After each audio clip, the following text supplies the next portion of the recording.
Welcome back to the Micahel Knowles Show. This is Matt Walsh filling in for Micahel Knowles. We're talking now to Brendan Veeman. He's he runs the Crypto Analyst channel on YouTube, where he keeps his audience updated on what's happening in the world of cryptocurrency. He explains important news releases and the impact that they could have on the market, as well as analyzes the current health of the crypto market as a whole for nearly 5 years. First of all, Brendan, thanks for joining the show today. Yeah, pleasure to be here. Thank you, Matt.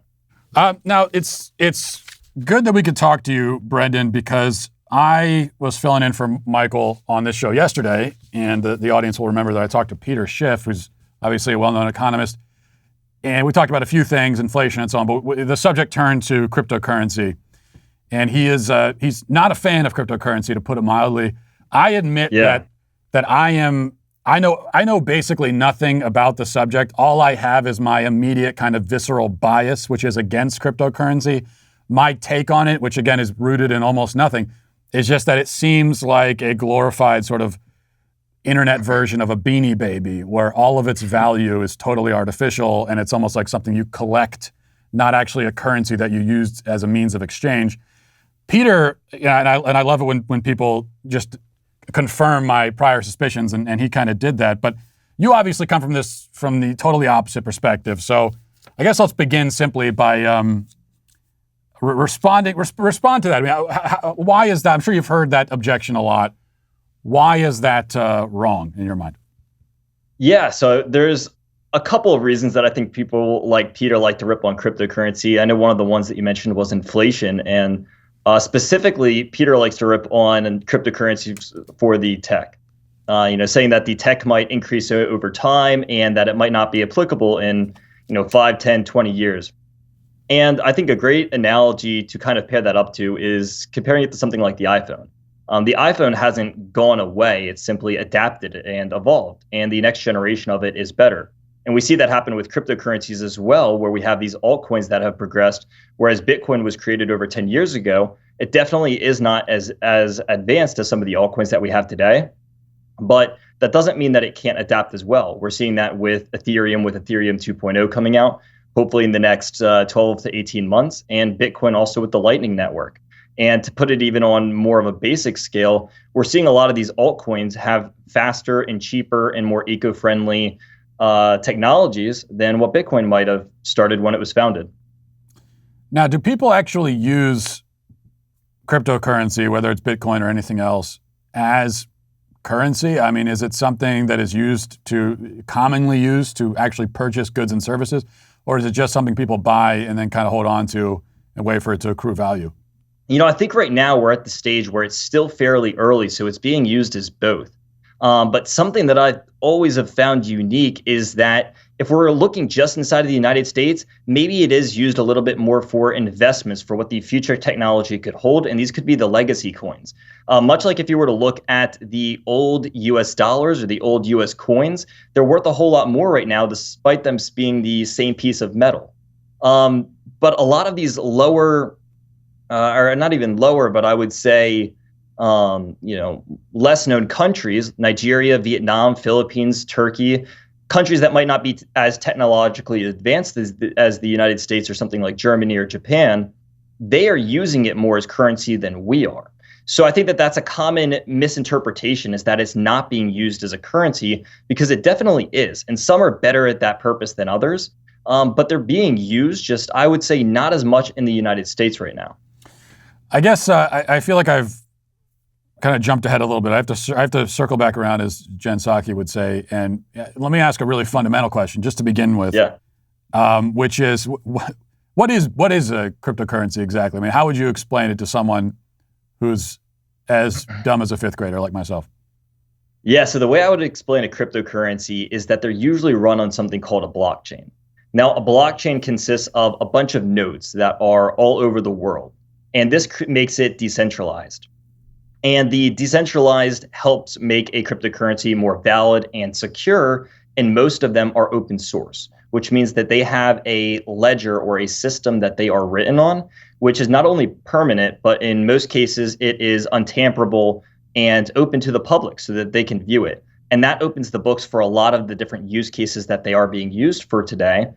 But I'd say in simple terms, it is a an asset that is built on a blockchain with, in most cases, a specific purpose.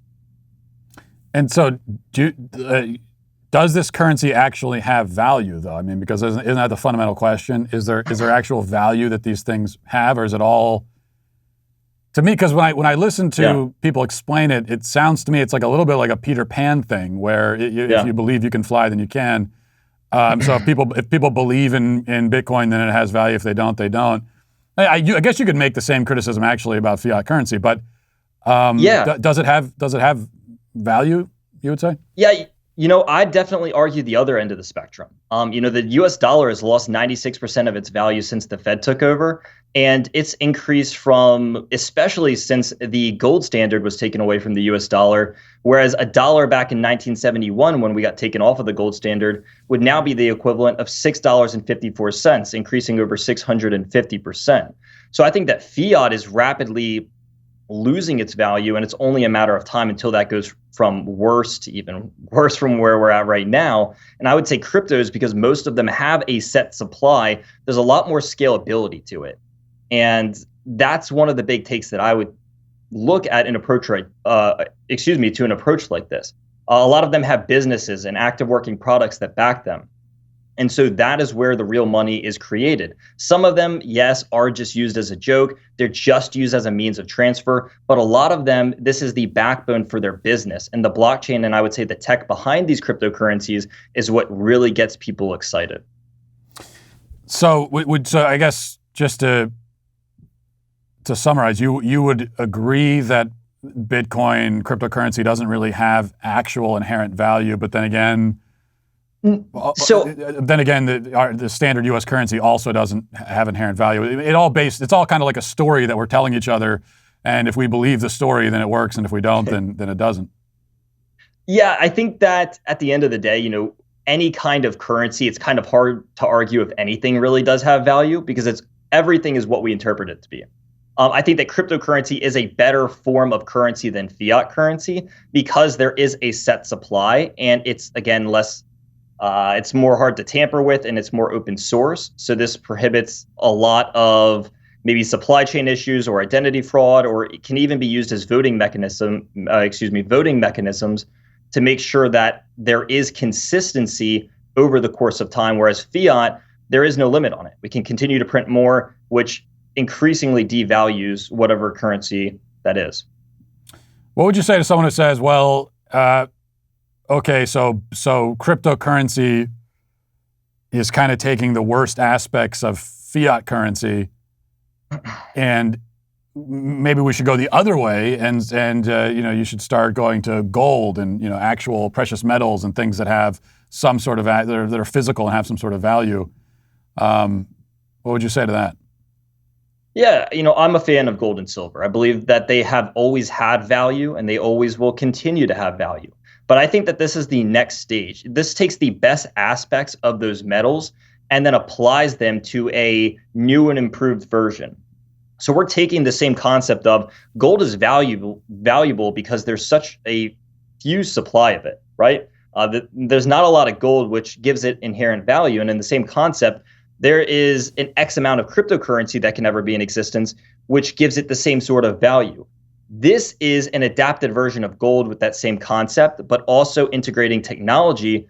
Might I add, one of the most advanced pieces of technology that we have today being the blockchain tech behind the set supply. So I think that is taking the best aspects of gold and the best aspects of technology and combining the two to create a new era of currency and means of exchange. Because what we're seeing is that this is not only, in most cases, faster and cheaper, but especially in the case and argument for international transfers. I believe there was just one on the Ellen Show the other day where Ashton Kutcher came on, or it might have been about a year or two ago, and he did one live on the Ellen Show, transferring country to country.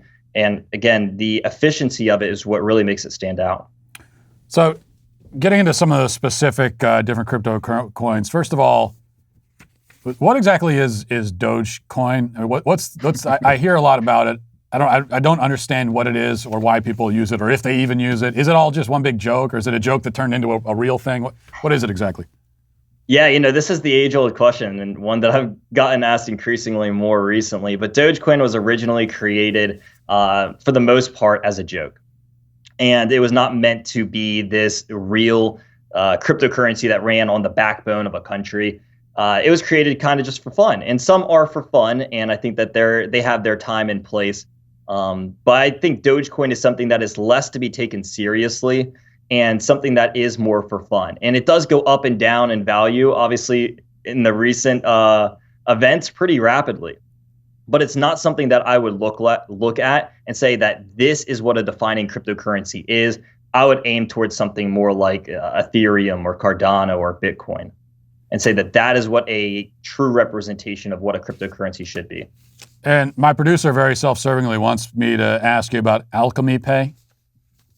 What is that all about? Yeah, I'm not too familiar with Alchemy Pay, unfortunately.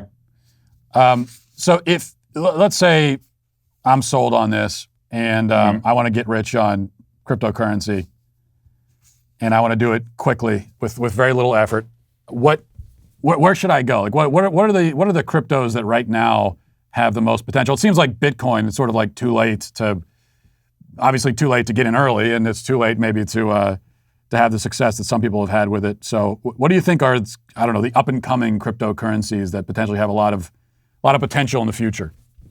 Yeah, it's ironic that you asked me this because I literally just made a video on this yesterday. But I think Cardano, Ethereum, Polkadot, and a lot of these cryptocurrencies that are integrating NFTs and maybe even things in the gaming industry. That's one of the big and up and coming industries right now is gaming. I think that the way that NFTs are correlated to virtual markets and potentially even video games is going to be a really big industry as well.